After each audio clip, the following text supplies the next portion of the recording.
Australia is burning right now.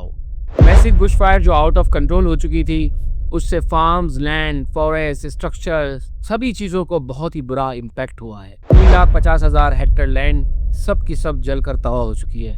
एक farmer के 1500 sheeps जलकर मर चुके हैं। अस्सलाम वालेकुम, मेरा नाम है दानिश हसन और आज की इस वीडियो में हम ऑस्ट्रेलिया की करंट बुशफायर के बारे में डिस्कस करेंगे। ये एक नेचुरल डिज़ास्टर नहीं है, ये एक फ्यूचर के लिए अलार्मिंग स्टेट है कि हम किस तरफ जा रहे हैं। आज की इस वीडियो के अंदर हम डिस्कस करेंगे real fact, impact, climate change के साथ उसका ताल्लुक और साथ ही साथ कुछ ये भी डिस्कस करेंगे कि बुश फायर को किस तरह फ्यूचर के अंदर कंट्रोल किया जा सकता है। ऑस्ट्रेलिया के मल्टीपल स्टेट्स खुसूसन न्यू साउथ वेल और विक्टोरिया एक सीवियर बर्न का सामना कर रहे हैं। बुश फायर जो कि आउट ऑफ कंट्रोल हो चुकी है और बहुत सारा जो लैंड है वो तमाम का तमाम जलकर खाकसर हो गया है। रिपोर्टेड के मुताबिक 3,50,000 हेक्टेयर जो लैंड है ये पूरी की पूरी जलकर खाक हो गई है। इसे हम 3 सेक्शंस के अंदर डिवाइड कर लेते हैं। नंबर 1 होम एंड कंस्ट्रक्शन जो पार्ट है और नंबर 2 जो एनिमल्स हैं, नंबर 3 ह्यूमंस हैं। अगर बात करते हैं हम होम्स की और कंस्ट्रक्शन की तो 300 से ज़्यादा बिल्डिंग्स और स्ट्रक्चर्स डैमेज हो चुके हैं, जिसमें कम्युनिटी सेंटर्स हैं, जिसमें होम्स एंड लैंड है, ये तमाम का तमाम खाकसर हो गया है। बात करें अगर ह्यूमन की तो एक आदमी इसके अंदर इंतकाल कर चुका है जिसका नाम मैक्सल बताया जाता है, आइडेंटिफाई हो चुका है कि वो इस वक्त इंतकाल कर गया है। बुश फायर के सबसे बड़े विक्टिम जो होते हैं ये होते हैं वाइल्ड लाइफ। लास्ट जो बुश फायर समर हुई थी जिसे ब्लैक समर बुश फायर कहते हैं, ये 3 बिलियन से ज़्यादा या तो जानवर मर गए थे या इवैक्यूएट कर गए थे। इस मरतबा भी बहुत सारे बर्ड्स, रेप्टाइल, मैमल्स ये बेहद सफ़र कर रहे हैं और बहुत सारी वीडियोस आपने देखी होंगी जिसके अंदर जो फायर फाइटर हैं ये उनको बचाने में लगे हुए हैं, अपनी जानों पर खेलते हुए उन्हें बचा रहे हैं और ये सारी की सारी वीडियोस वायरल हो रही हैं और बेहद दिल दहलाने वाला मंज़र है। हर तरफ आग ही आग है, हर तरफ परेशानी ही परेशानी है। तो इस मरतबा भी बहुत सारे वाइल्ड लाइफ को इम्पैक्ट पड़ा है। एक्चुअल फिगर्स अब तक नहीं बता सकते कि कितना हुआ है। जब ये पूरा का पूरा डिज़ास्टर ख़त्म हो जाएगा उसके बाद ही ये तखमीना लगाया जा सकता है कि किस तरह और कितना ज़्यादा एक्चुअल वाइल्ड लाइफ का नुकसान हुआ है। अब सवाल ये है कि why it is happening. Australia इस वक्त एक्सट्रीम हीट वेव और एक्सट्रीम वेदर से गुजर रहा है।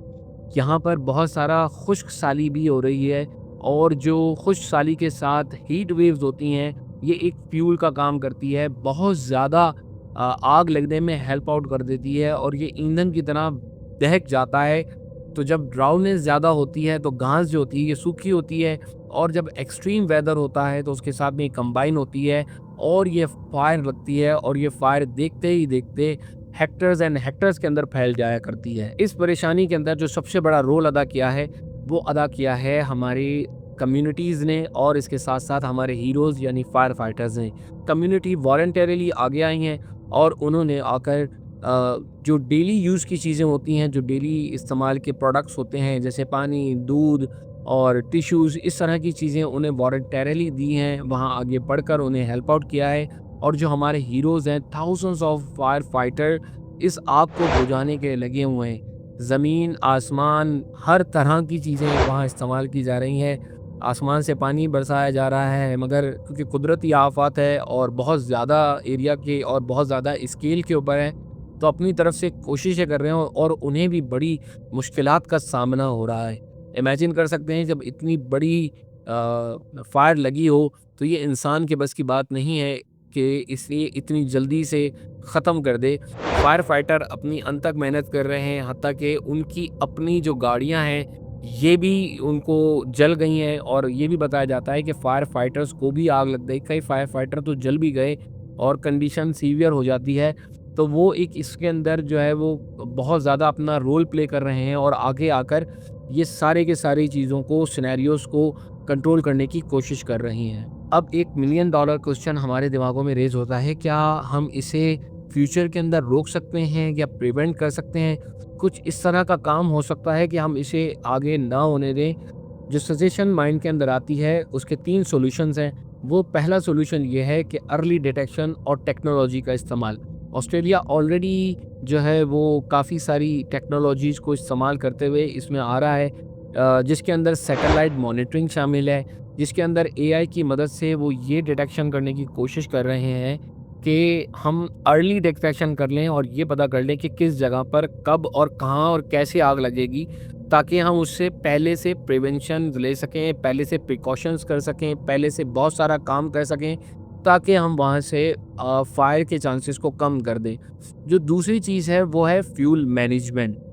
ये सुनने में अजीब लग रहा है मगर इसको आसान से लफ्ज़ों में मैं बता देता हूँ कि जब ड्राई लैंड्स होती हैं तो जो घास होता है ये फ्यूल की तरह काम करता है। तो कुछ जगह पे प्लान बर्न्स कर दिए जाते हैं, उन इलाकों के अंदर आग लगा दी जाती है ताकि वो जो फ्यूल्स हैं वो काम ना करे, वो आगे ना बढ़ पाए। और आग जब नेचुरल डिज़ास्टर हो, क्योंकि उसके बाद ग्रास ही नहीं होगा, तो आग कहाँ से लगेगी। तो इसे कहते हैं प्लान एक्टिविटी, और इस प्लान एक्टिविटी के अंदर फ्यूल को इस तरह मैनेज कर दिया जाए कि वहाँ पर ये प्लान आग लगाकर आगे से रोक दिया जाए। कुछ एरियाज़ के अंदर ये ऑलरेडी कर भी रहे हैं और कुछ जगहों पे ये मज़ीद करने की ज़रूरत भी है। और जो थर्ड पार्ट है वो अवेयरनेस से मुताल्लिक है और सेफ्टी प्लान के अंदर है। यकीनन लोगों के पास इवैक्यूएशन प्लान्स होने चाहिए, लोगों के पास लोकल फायर वार्निंग के सिस्टम्स बहुत ज़्यादा ज़रूरी हैं इसके अंदर। और अगर बात करें कि लोगों को समझने की कि फायर की कंडीशन के अंदर आपने क्या करना है, प्री सब कुछ अगर तय हुआ हो, तो लोगों की जानें भी बच जाएंगी और बहुत सारी कैजुअलिटी होने से भी बच जाएगी। इस मर्तबा ये चीज़ देखने में बहुत अच्छी तरह आई कि लोगों को पहले से इवैक्यूएशन प्लान्स भी दे दिए गए, वार्निंग्स भी दी गई ताकि कैजुअलिटी ना हो।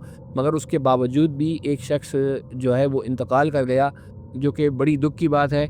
मगर सेफ्टी अवेयरनेस का होना बहुत ज़्यादा ज़रूरी है अगर आप बुश फायर जोन के अंदर रहते हैं तो।